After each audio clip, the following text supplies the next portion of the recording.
This is a dry chemical extinguisher packaging line for a buyer from Spain.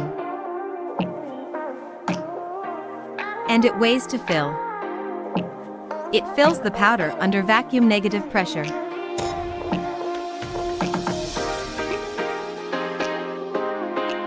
Then it greases the opening and the operator manually places the top.